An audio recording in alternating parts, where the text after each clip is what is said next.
The only people who don't want to disclose the truth are people with something to hide.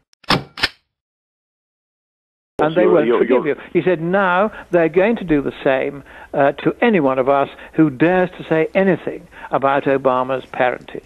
They won't forgive us ever if any of us says anything about this. So we're all going to run and take cover and accept that we've had 8 years of somebody who shouldn't have been president. Do you gentlemen, honest about it. Do you gentlemen, we don't dare. Yes. Do you gentlemen remember that in his first year as a U.S. Senator, Senator Barack Obama was taken on a Foreign Affairs Committee trip with the former senator from Indiana, Mr. Lugar, who was very well known for disarmament, and they went to Russia, and Senator Obama was the junior senator, Mr. Lugar was the senior senator on the trip. And the Russians detained Senator Obama. This is the story that was reported. He was detained because the Russians suspected that he was an intelligence agent, and that he wasn't an intelligence agent for us, that he was working for Her Majesty's service. Do you remember that story? No, that does sound bizarre. Well, the Russians are right, but the true connection, I think, is with Germany. Remember, his father worked for the Mau Mau, and they were run by the Germans. I agree with Christopher. I understand, of course, Christopher's right, that's what the left would try to do. But I always told my intelligence students, and I have several hundred former students in various U.S. intelligence and law enforcement agencies, and I always notice an email from a former student because they address me as Professor Shrimpton, which is very polite of them. I always tell my intelligence students, never mind how the intelligence sounds or how you think it will be received. Your job in the intelligence community is to speak truth to power and to get it right. And if you're confident in your analysis, then put it forward. And if you're right, then it will all come out in the wash. Michael, I don't know, a month or so ago, Barack Obama brought up in a speech the issue about his birth certificate. Yes. And when he did it, I thought, okay, this is odd that he would bring up the subject. And my first thought was, what is percolating under the surface that has him worried that his identity is at risk of being exposed? And then shortly after that is when the Jerry Corsi stories started appearing about you and your situation in Great Britain. And I was just wondering, is Mr. Obama, is he worried right now? I think he is. He's lawyering up. The White House are probably monitoring this broadcast. I assure you. If they are high, I mean, I do know my way to the White House when that very nice man, George W. Bush, was president. And he came in for a lot of stick from the left, but he did the right thing, and God bless him. And I speak highly of George W. Bush. When George W. was president, I was, in fact, invited into the White House, although it was by Dick Cheney's people in the old executive office building. And the stuff we were talking about, I can tell you, was so sensitive. I got into the White House, having gone through security. And, Rick, you know what it's like getting through security at the White House. I mean, it's not, it takes a while to get your bag searched, and it's a process that doesn't finish in 30 seconds. And having gone through security, the man I went to see on Dick Cheney's staff said, "Hi, Michael, we're going straight out the building to the nearest Starbucks. There is no way we can have this conversation that we're about to have in this building. Too many spies." And he was right. And we ran down to the Starbucks on 7th. It's a very nice Starbucks on 17th Street near the White House. And that's where we had, out in the open, a very secure conversation. Nobody knew we were headed there. Nobody was bugging us, and we were able to have a serious conversation in which the subject of the DVD sponsorship of 9/11 may well have come up. But I think what's worrying the White House, and the reason why Obama is, to use an American expression, lawyering up, somebody's come forward, and it wasn't me. I don't take credit for stuff I haven't done. Somebody's come up with a very sensible, realistic strategy that doesn't involve going to the Supreme Court, who've thrown in the towel on this. It doesn't involve getting judges who are clearly reluctant to do the right thing, although I have to say the judge in New York sounds to me, with respect, as a very serious judicial figure indeed. But it involves the House of Representatives, which I think has the power to commission a special prosecutor or appoint a special prosecutor who would ask for the president to undergo a DNA test in the same way that the special prosecutor forced President Clinton to undergo a DNA test when an issue arose as to whether certain bodily fluids of President Clinton ended up on a dress belonging to a certain lady named Monica Lewinsky. I think that's what's got the White House worried. Michael, the thing is that although I know that the sheriff's office in Arizona has been looking to see if it can get a DNA test agreed to, that's not the first or easiest way to do this. The first thing to do is for the sheriff simply to go to the federal district court and say, look, here's the evidence. The evidence is now overwhelming. They haven't yet got, it's fair to say, the complete knockout single piece of evidence that you could say is completely incontrovertible. But they've got so many pointers that the probability of its being a genuine document is very, very small. That's why they call me I agree. The probability analysis. So what they should do is go with that analysis, go with the material they've got in front of the federal district court, and just say to the judge, please can we have orders to make Hawaii release the original documentation for forensic examination. That's what would normally happen in a straightforward criminal police inquiry. Exactly. And the thing that's amazing to me is that after all this time, that still hasn't been done. It's much less exciting than taking a DNA test, but it is if you wanted to justify a DNA test, you'd have to do that first.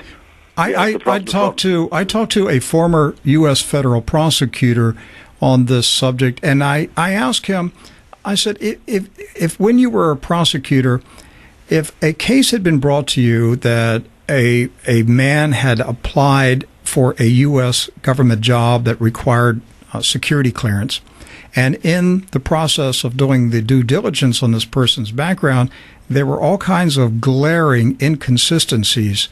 Would you just close the file and say he's not qualified, or would it spur you to open up a criminal investigation of who he is and why he was attempting to get that job? And he said, absolutely, we would open up a criminal investigation. Yes, I agree. And yet they haven't. And that's the thing. I can't even understand why the sheriff hasn't been able to persuade the Secretary of State in Arizona to let him go and ask the judge for the necessary orders. Indeed, I don't really understand why the whole establishment, Michael, the whole American political establishment is either complicit in this cover-up or terrified to ask any questions. I've got just 6 minutes remaining. Is there any possibility that Edward Snowden took to Russia NSA files regarding Barack Obama? Yes, that's my view. It's increasingly clear that Snowden, who was a Chinese spy, Snowden got access. Remember, the lunch that I had was not just with the CIA, but also with the DIA. And the DIA obviously worked closely with the NSA, who also awfully nice people. And it's perfectly clear to me that Meade got a copy of the DNA report. Now, the problem with Meade, I love Meade to bits, they're wonderful people, but they do have they do believe in computers at Fort Meade, and that won't take your listeners by surprise. And of course, Fort Meade digitized the DNA test. I don't think it went into the CIA's DNA test went into the director's safe in hard copy format, and I don't think the CIA ever opened up a computer file. The NSA opened up a computer file, I believe. I can't be certain, but I believe they opened up a computer file, and although they thought it was secure, what they weren't counting on was a Chinese spy with high-level access inside NSA to their systems. And it looks as though the DNA report went to Peking, and it was given to Peking by Snowden, which partly explains, I think, the cozying up, the talk about G2 and the cozying up between Obama and Peking. Now, when Snowden went to Hong Kong, he was initially obviously going to China. Hong Kong is effectively now part of China. And he goes to Chinese jurisdiction, I think intending to go into China. The Chinese are very nervous about being seen to be employing Snowden. The Chinese didn't want to admit Snowden onto Chinese territory proper. Snowden then opens up negotiations on my information in Hong Kong with the Russians, and he agrees to take to Russia a copy of the DNA test. And I believe Snowden has had a one-to-one meeting with that very nice man, Vladimir Putin. And Vladimir has got a copy of the DNA report, which is... Now, the thing is, can we stop again a moment, Mike? You see, listening to all this, an ordinary guy in the outside world who hasn't heard any of this before is going to say that virtually every word you're saying indicates that you're bonkers. How are you going to deal with that when the prosecution tries that on? Well, they've already tried. No, they've already tried it. They fell flat on their face. Of course, they're going to try that, it's a standard intelligence tactic. It was tried during the Stalin era by NKVD and Beria. So you don't agree with what somebody's saying, so you say that they're obviously insane. The CPS tried to get a psychiatric report commissioned in 2013, and the whole thing fell flat on their face. I retaliated by turning around and taking an IQ test and joining Mensa. And so I think it's very difficult. I mean, it's possible to be insane and a member of Mensa, but it's not easy.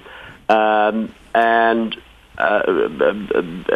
then made a determined effort to find out what was being said about my IQ by various intelligence agencies. Well, one thing that we know, gentlemen, is the one subject that certain people do not want discussed is the identity of Barack Obama.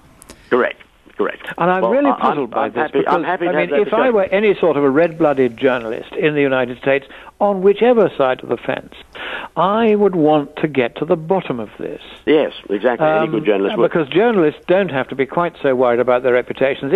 If a journalist gets a scoop and he finds out all that, say, I now know about that birth certificate and why it's virtually bound to be bogus, then that's a story. It's a very big story. It's a very interesting story. It's a fascinating story, how the forensic work was done, how they found out what's wrong with it, both electronically and in the typefaces, all sorts of things, the numbers and the social security. It's a huge story, which you could do in a series of articles or TV programs. Nothing has been done. Of course not. Well, Michael, we've got 1 minute. I'll let you have the closing remark in the next 60 seconds. There's a famous old English saying, well known in the United States, he who laughs last laughs loudest. Professor, in inverted commas, Shrimpton, as I am in the United States, Professor Shrimpton is doing what he always told his students to do.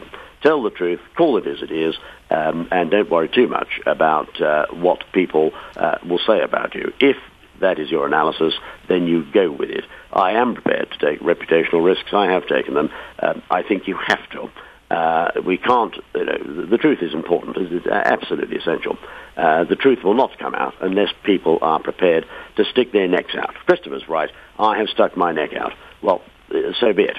That's what you have to do in the intelligence community. The nicest thing anybody ever said about me was to compare me with that wonderful man, Douglas Bader. And that came from a personal friend of Douglas Bader. I thought it was the nicest thing anybody ever said about me.